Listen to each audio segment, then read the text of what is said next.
It is my pleasure to introduce our first speaker this morning. Gregg Howell is a senior affiliate at the Solarium Group, a strategic advisory firm advising presidents and cabinet officials, four-star generals, ambassadors, governors, and ministers. Mr. Howell brings more than 2 decades of senior leadership in foreign affairs, managing high-impact programs across Latin America, Africa, and the Middle East. Most recently, Mr. Howell served as Senior Deputy Assistant Administrator in USAID's Bureau for Latin America and the Caribbean, where he oversaw Western Hemisphere soft power strategy and $1.2 billion in foreign assistance programming across 16 countries. He previously held senior leadership roles as Deputy Mission Director in USAID West Africa and USAID Guatemala, as well as senior technical positions in Guatemala, El Salvador, and Afghanistan. His career also includes key assignments advancing economic development and partnerships through USAID's Africa Bureau Office of Sudan Programs, USAID Iraq, USAID East Africa, and the U.S. Department of State's Middle East Partnership Initiative. Prior to joining USAID, Mr. Howell was an information technology entrepreneur and economic development consultant in South Africa. He holds a master's degree in international management from the Thunderberg School of Global Management and a bachelor's degree in international affairs and economics from America University's School of International Service. He is fluent in both Spanish and French. Mr. Howell, thank you for joining us today.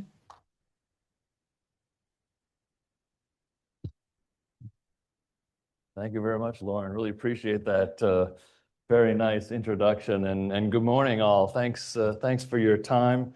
And also like to thank President Xu, Dean Arias, and certainly Dr. Max Kowaloff and Bambi Downs from the Mroz Global Leadership Institute for having us here and creating such a nice venue and hosting us at this 5th annual Summit on Diplomacy and International Development. Really, you have such a beautiful campus, and hope to come back sometime in the near future. But also really want to thank you, the students, for taking time out of your day and right before the weekend to come here and learn about some of the things we've done in our careers as development diplomats and foreign service officers. And feel free to connect with me on LinkedIn anytime. I already got a few connections, which is great to see. And also,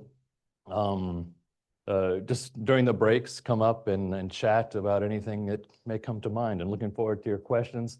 I know at the end, if you have any questions about anything, please bring them up. And looking forward to answer them. Put the slides in here.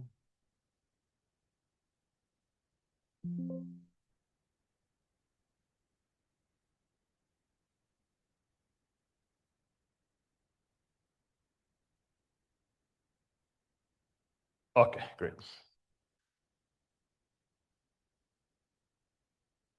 Excellent. Well, Dr. Kovalev asked us to talk about the nexus between development, diplomacy, and defense. And I have a recent example just from a few years ago working in West Africa, specifically related to the Global Fragility Act that I'll talk a little bit about this morning. And we really stand at a pivotal moment in history here as regarding foreign engagement around the world. For decades, our approach to global instability has been kind of reactive, responding to crises only when they kind of bubble up and are causing a tremendous amount of loss in life and dollars. But in December of 2019, a landmark piece of bipartisan legislation was passed called the Global Fragility Act. And it was signed into law at that point by President Trump. And it really represented a fundamental reimagining of how the United States interacts with the world. And the Global Fragility Act was really built on a simple but profound premise. It's really far more effective to prevent conflict than contain one. And by integrating this 3D model of diplomacy, defense, and development, the GFA sought to break this costly cycle of fragility and instability and promote self-reliant nations that can become reliable U.S. allies and partners on economic issues and security. So today we really look forward to the future of this initiative through the Global Fragility Reauthorization Act. I'll talk a little bit about that during my presentation. This act is currently before Congress awaiting passage. And I'll examine some of the lessons learned regarding initial policy decisions as we implemented them, and programmatic programs that we worked on in West Africa in particular. And then how maybe a America First foreign policy lens can be applied to the Global Fragility Act under the current administration so that we can utilize this tool to advance our national interests even more effectively.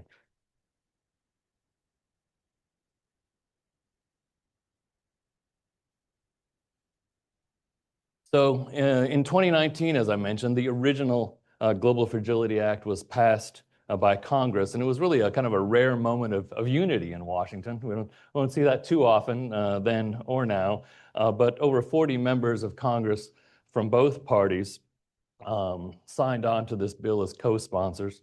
It was led on the House side by Representative Michael McCall, a Republican from Texas, and Representative Sarah Jacobs, a Democrat from California, as well as on the Senate side by Chris Coons of Delaware, Democrat, and of course, South Carolina's own Lindsey Graham, Republican from here in the great state of South Carolina. So really, these were all leaders of foreign policy in Congress and advancing this collectively in a very important bipartisan effort. And as I mentioned, then signed by President Trump. And really, one of the core innovations of this act was to bring together 10-year-long strategic plans for the countries or regions that were selected to be part of this initiative. Just for example, for USAID, we usually have kind of 5-year strategic plans for each country that we worked in, or projects that lasted maybe 3 to 5 years long. So it was this longer time horizon that Congress was hoping for the Global Fragility Act. Also, USAID, the Department of Defense, and the State Department were mandated to work together in collaboration under the Global Fragility Act for both planning and implementation of future projects.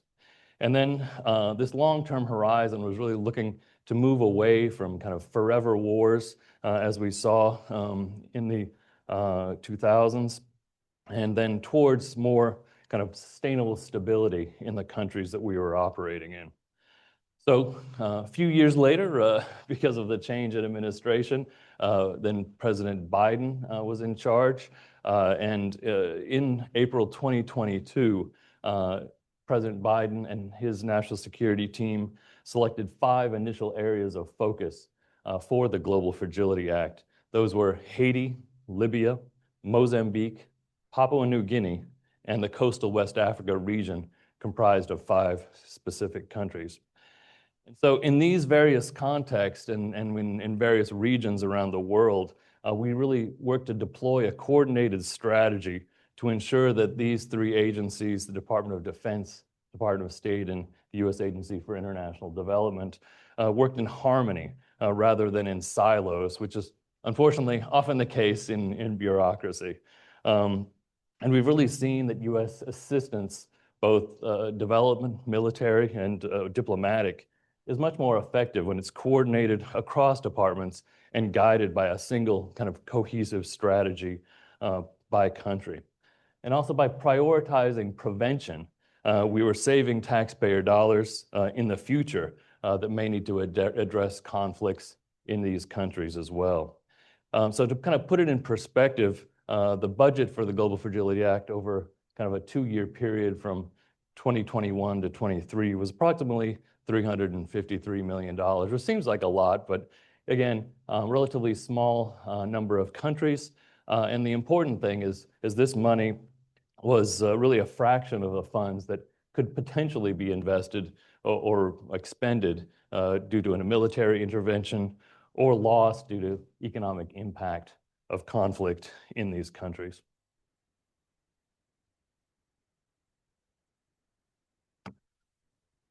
So just to focus on coastal West Africa, which was the region that I worked in for a two-year period from kind of 2022 to 24, we'd like to think this is kind of the most compelling evidence that we saw of the Global Fragility Act countries during the initial implementation phase.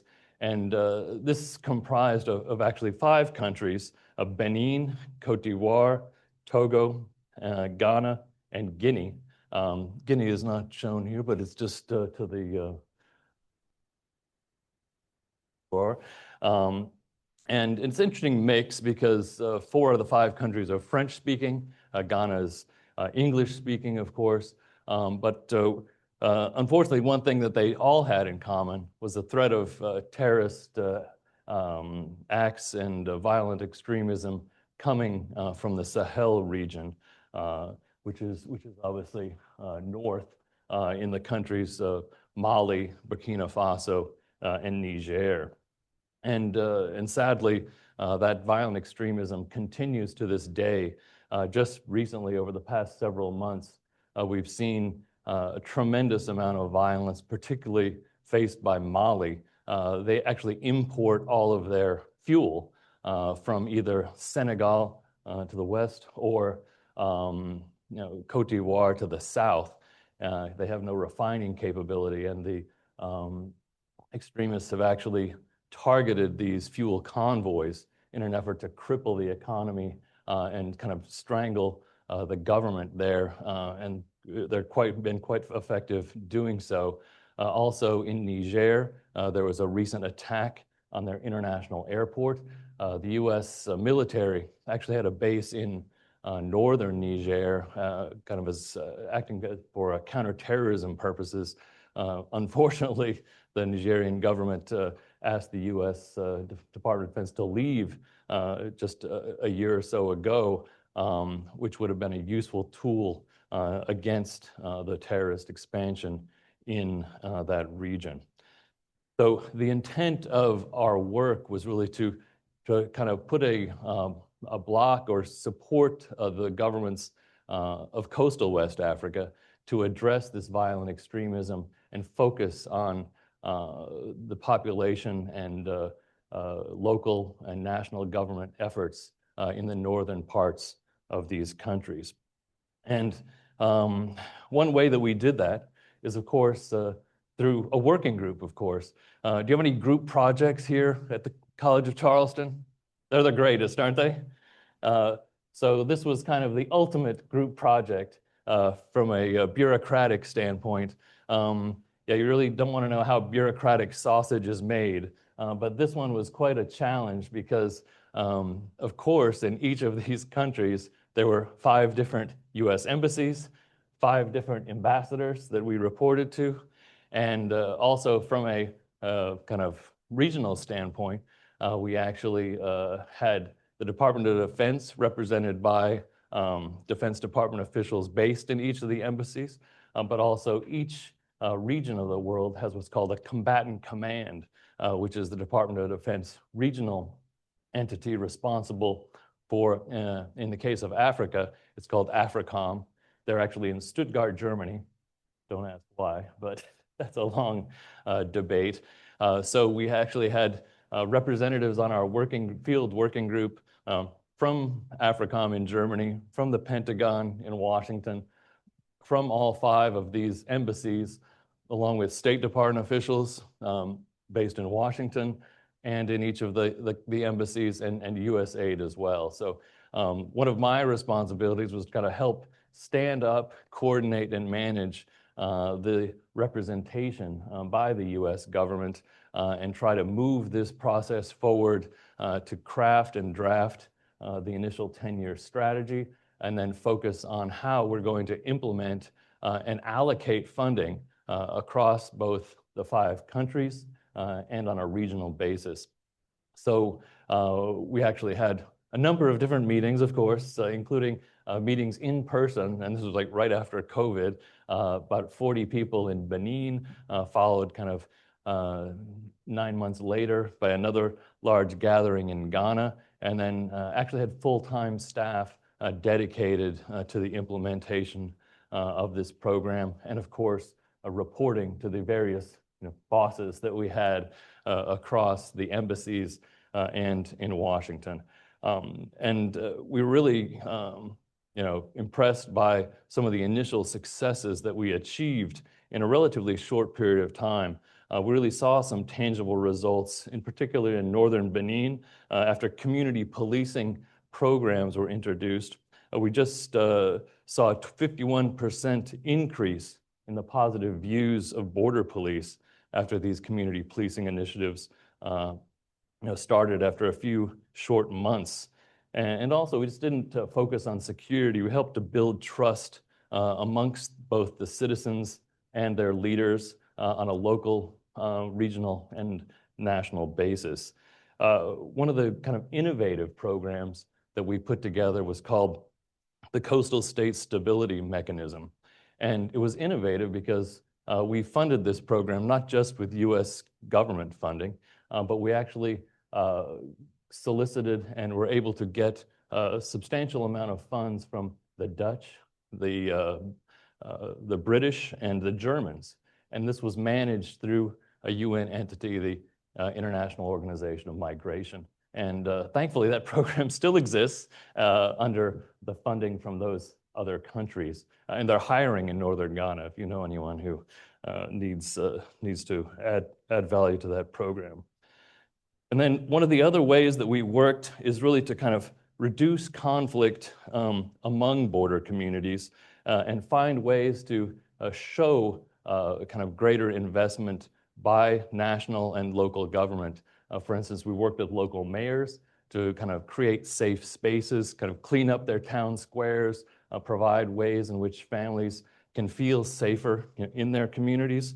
Also invested in radio transmission equipment to be able to broadcast news and information, as well as security alerts for populations across the northern regions of these countries, and created economic opportunity, particularly for youth who were in danger of being recruited by the terrorist groups across northern coastal West Africa. So we really saw the power of kind of this small-scale peace-building initiatives take place in other ways as well. One of the ways that conflict is seen in this region is from conflict between farmers and herders.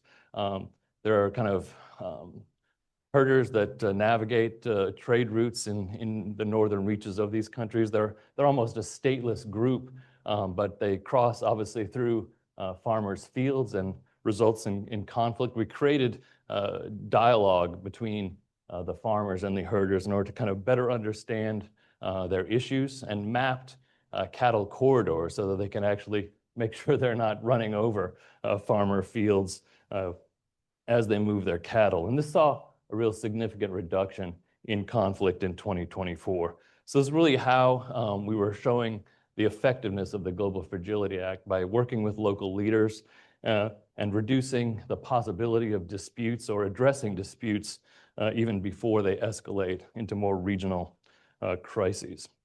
Unfortunately, the progress that we saw was quite fragile. As you have heard, US aid closed last year, and almost all the programs that I discussed earlier have been canceled. Following the cancellation of these programs, there has been anecdotal evidence that violence has increased. And there was just a study that I saw just a day or two ago that across sub-Saharan Africa, actually, there's been a kind of a 5% increase in violent extremism following the closure of USAID and other development programs across the region.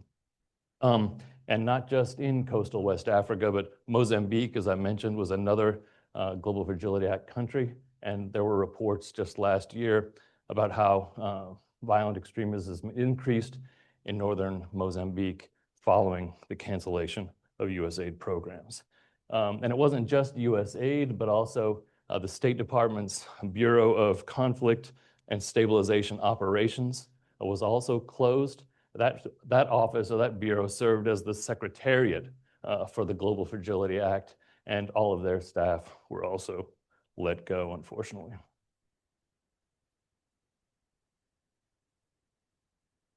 So where are we now?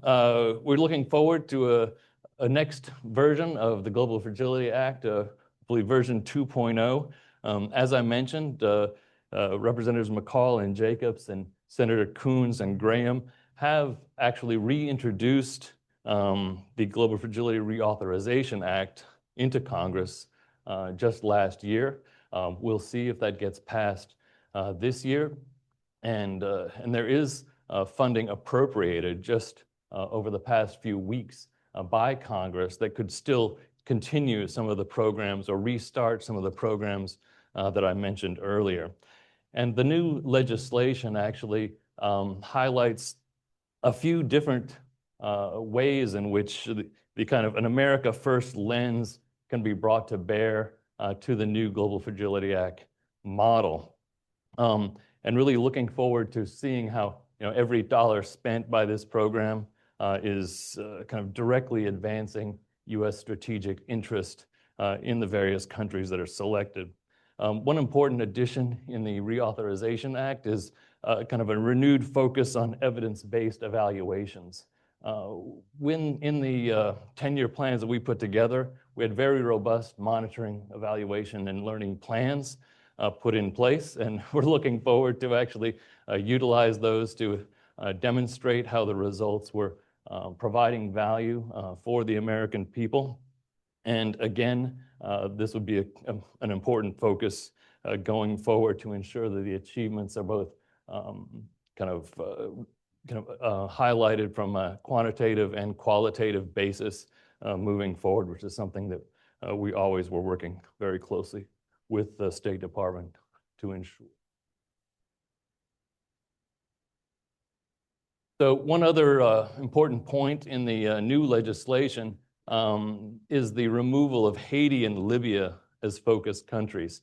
During the initial 2 years of implementation, there was kind of an ongoing debate both within the Biden administration and with Congress on the inclusion of these two countries as they became less and less fragile over the course of the initial years of implementation. So the intent of removing them really kind of focuses on the fact that they're probably less than fragile at this point. Haiti, unfortunately, is in the throes of kind of local gang warfare and has been taken over by gangs primarily in the capital city of Port-au-Prince, but also around the country.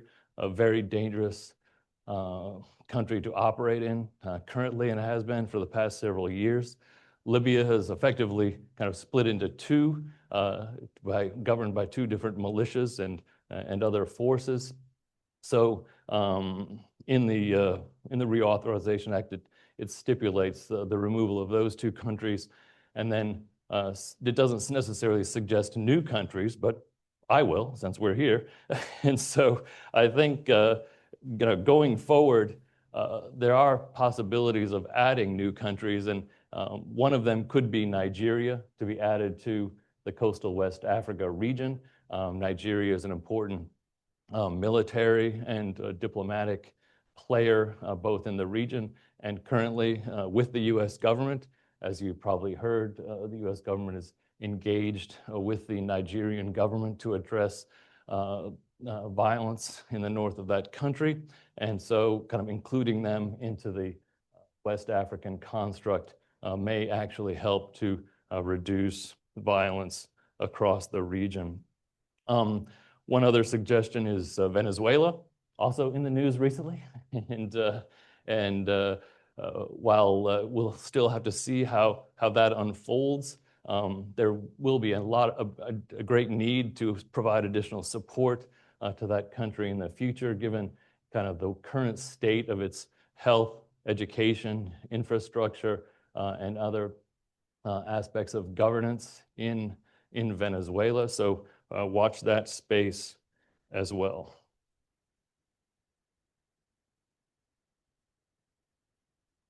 I think one other important aspect, we kind of touched on it a little bit yesterday in the panel discussion, but kind of bringing the private sector to bear with some of these programs.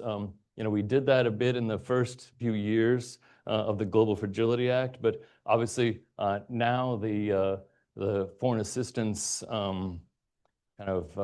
framework for the U.S. government has changed a bit. And we did work certainly with the U.S. Development Finance Corporation a few years ago. It was just kind of starting up at that point, but just a few days ago, actually, the Development Finance Corporation was reauthorized by Congress, and their investment ceiling was increased from 60 million to 60 billion to 260 billion, which really offers quite an improvement in ability for that institution to have a greater reach and greater impact in the future.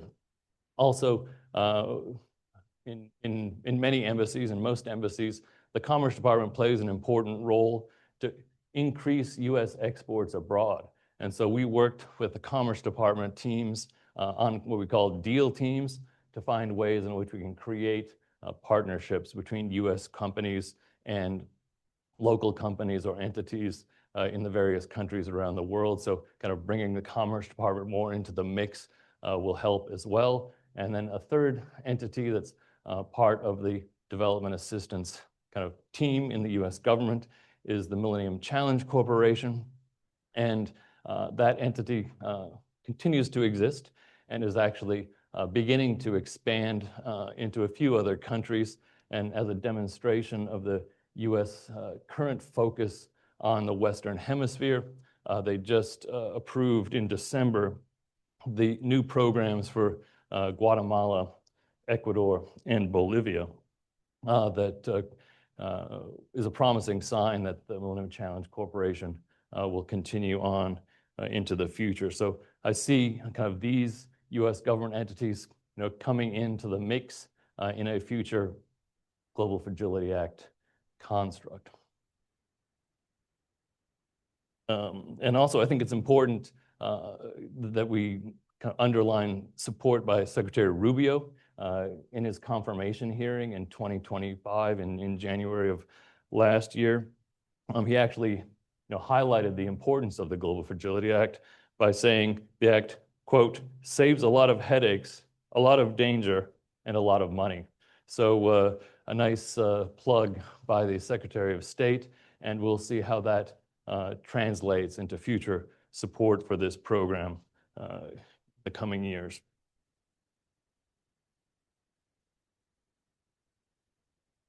So really, in conclusion, just wanted to note that the Global Fragility Act really is a testament of how we work together across both party lines and U.S. government departments and agencies. We can create smarter, safer, and more cost-effective foreign policy and foreign assistance. And we've seen very positive preliminary results that we're likely to improve as we build on it in the future and create further dividends over the course of the 10-year duration of this initiative if it continues to move forward. And we know when we invest in local governance, job creation, and security cooperation, we can forestall the spread of violent extremism. And we also know that if we walk away, there's a tremendous cost and return to reactive, expensive, and often lengthy military interventions around the world. So the Global Fragility Act version 2.0 really offers a blueprint for a future where American interests come first, where our taxpayer dollars are used as a force multiplier for stability, and where interagency and international collaboration results in a more stable, secure, and prosperous world. So thank you for listening, and looking forward to questions.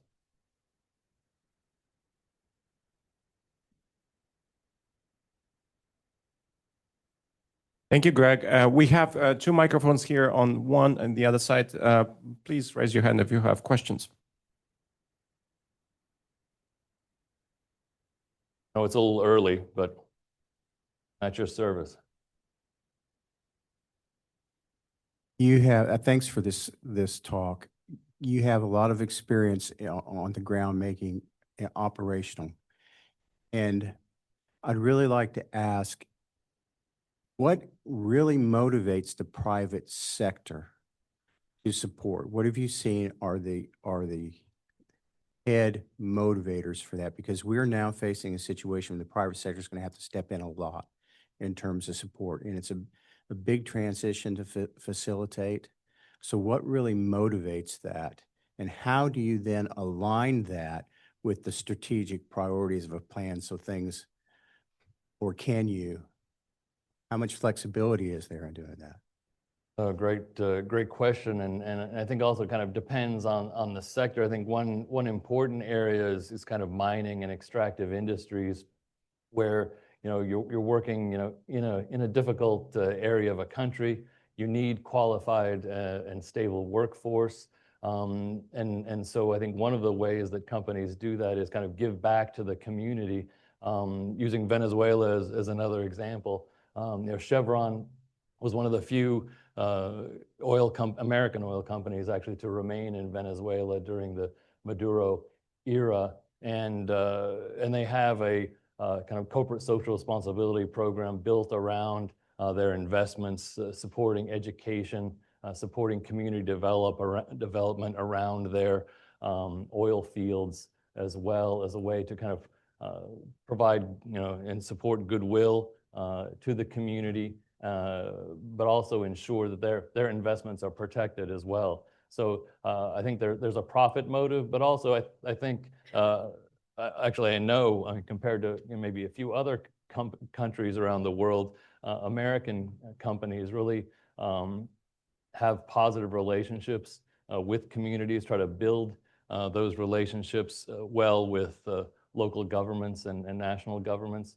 And I think that shows in the way that they operate around the world. And as I mentioned yesterday in my remarks in the panel discussion, at least with USAID, we really built very sustainable and durable partnerships with US companies across the board that not only helped local beneficiaries to increase their wages, to improve their livelihoods, but obviously, helped companies their investments locally and profit, internationally.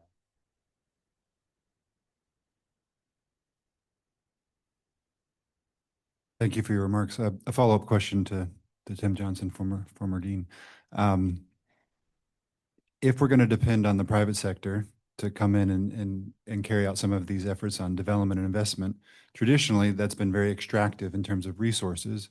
How do we then counter that extraction with conservation or sustainability efforts and mobilizing the private sector to also support those conservation initiatives so communities are not losing their natural resources over time? Yeah, excellent question. Obviously, there's been a bit of a shift as well as far as priorities, in the current administration when it comes to climate change in general. That said, I think investment is continuing through some multilateral development banks like the World Bank and say the Inter-American Development Bank. Also, I think there are some challenges certainly in developing countries, especially when it comes to extractive industries, when it comes to conservation. I had the honor of working on a number of activities around the world, particularly in Central America, to help conserve in Guatemala and Belize and southern Mexico, the largest tropical rainforest in Central America and the second largest in the Western Hemisphere.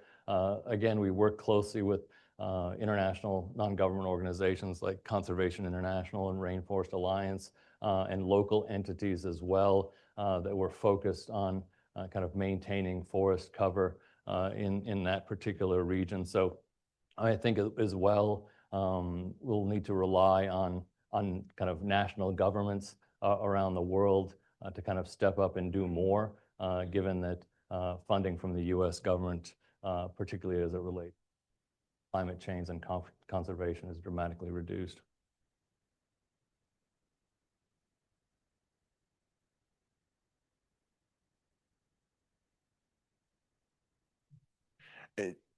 by eliminating government and introducing private sector, the continued effort for private enterprise to make money versus government to provide for its people, that leaving the, having the private sector come in, how are you going to monitor that to ensure that smaller countries are not taken advantage of? There's not some big person in the background that says this isn't good for the people of the country. Excellent question, and I hope I didn't misspeak to say that government is eliminated. The U.S. government continues to play a very important role globally, both related to military assistance and foreign assistance does still exist, except it's now primarily transferred under the responsibility of the State Department, on a geographic regional basis, as well as additional continued focus on humanitarian assistance. And that's kind of now evolving, and you'll see more about that over the course of this year in particular after that responsibility was transferred from USA to the State Department last year. But I think it's clear, particularly under the Trump administration, that they're taking a more transactional approach and looking at ways to leverage U.S. government investment with private sector investment to create some catalytic development results around the world. And I think we're seeing that in particular related to critical minerals.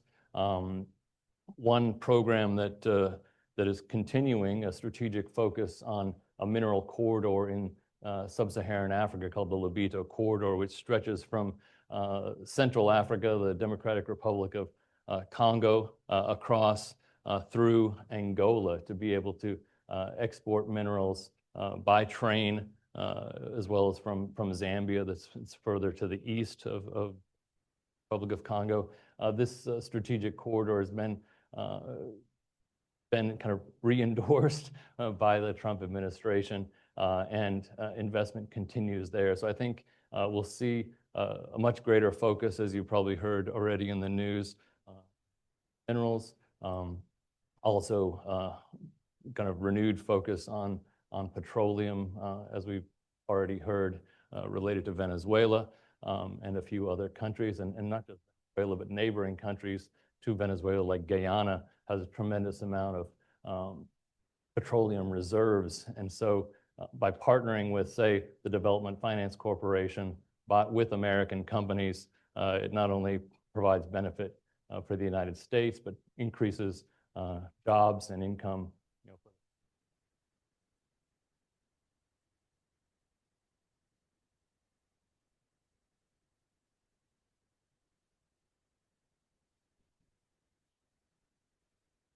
Thank you. You mentioned Venezuela, and it has been reported that the first sale of oil from Venezuela resulted in about, I believe it was $300 million,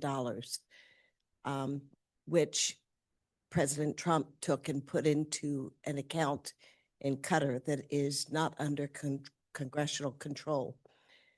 Therefore, it essentially is in his own pocket.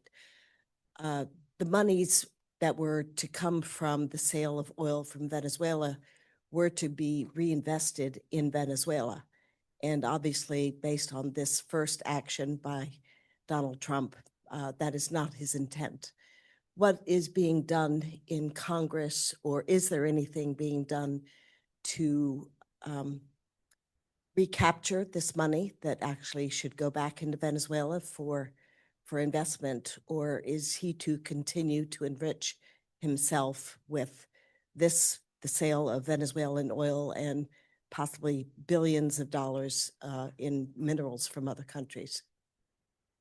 Well, I'm not 100% expert, and obviously some of those details have not been completely reported on. But as far as what I have read, that those monies actually will or part of it has been transferred back into the Venezuelan treasury to then support local development needs such as education, health, infrastructure in Venezuela. Obviously, it's a little early to know what the impact of that's going to be and going forward, how that's going to work. But I actually, listened to Secretary Rubio's testimony just a few ago in front of the Senate Foreign Relations Committee, where he highlighted that specific point. So again, I think we'll have to obviously kind of monitor how that works, and that was just kind of the initial tranche of oil revenue from Venezuela. But I do actually personally know the official in the Department of Treasury who is kind of responsible for that. Haven't communicated with him recently, but I have full faith that he's able to effectively transfer those funds in a way that will benefit Venezuelans in the future. And unfortunately, we don't have Ambassador Story with us this morning. He's the preeminent expert on Venezuela, and if you see him in a future event, you can provide kind of more granular detail, I believe, on this.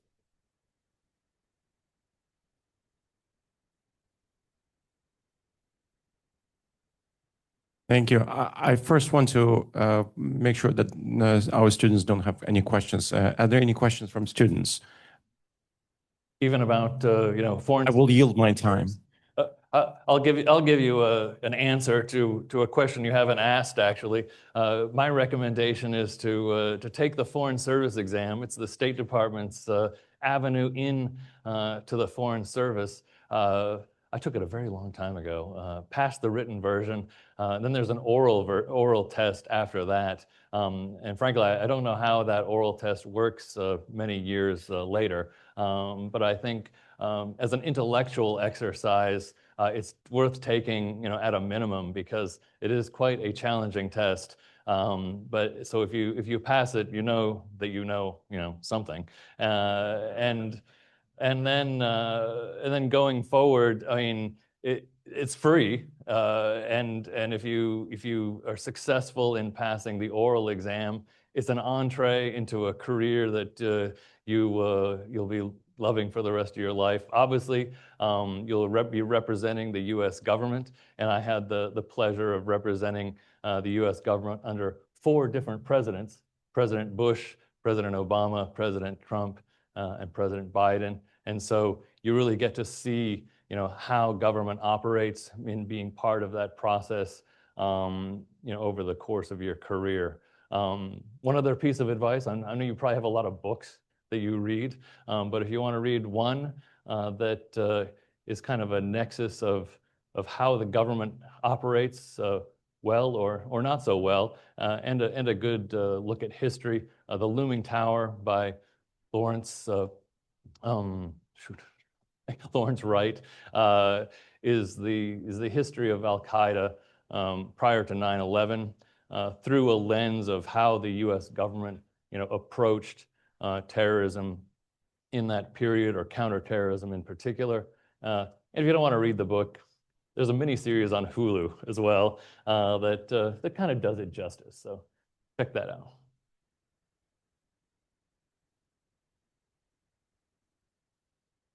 Oh, thank you for that.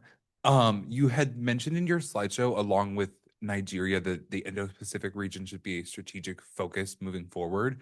Could you expand a bit about where our investments and strategies should center there? Ooh, well, I think kind of one reason why we should be doing this is kind of linked to what I just said about Al-Qaeda and 9/11. It's certainly better to provide that investment now to address violent extremism wherever it exists, in order to prevent both future conflicts abroad that could be attacks against U.S. facilities or on our homeland. So I think this is the real reason for these types of investments. And also, I mean, there is a historic tie between West Africa in particular and the United States. When I lived in Ghana, it was striking, one, how many Americans had actually moved to Ghana to settle and reconnect as a member of the diaspora, African diaspora, and vice versa. The Ghanaian American and West African diaspora here in the United States is quite large. So there is, that affinity and another reason to look towards that region as an important one in the world. They actually do have some petroleum assets as well. I will take the last question. We have a couple. Oh, we had one more here. We have one more student. Sure, go ahead. Lauren, Be thank you. quick. I'm curious to hear your thoughts on the effects of soft power as we transition from government to more of the private sector, if this will diminish soft power in the regions, or if citizens recognize U.S. impact regardless of the source. Yeah, I mean, I think that's something that we'll have to assess over time. As I mentioned, even just in this relatively short time period over the past year, following the relatively dramatic reduction in U.S. foreign assistance globally, we have seen spikes in both violence around the world, and as Dr. Shaw mentioned last night, and as you can read in various reports, including the recent Lancet report, an unfortunate increase in death due to malaria and malnutrition and other factors that frankly, the U.S. government and U.S. aid was providing support to. So we'll have to watch that space, but as I mentioned, at least in work that we've done and the results that we've achieved, this investment, which is less than 1% of the federal budget, really does provide a tremendous dividend for the American people, especially vis-a-vis military intervention. It's much cheaper, cost-effective going forward to utilize soft power, utilize foreign assistance, create those connections with local communities and government world. And unfortunately, we have seen some U.S. military intervention just in the past several months, and an increase in soft power in the future months going forward in 2026 and beyond. Gregg, thank you so much for your remarks.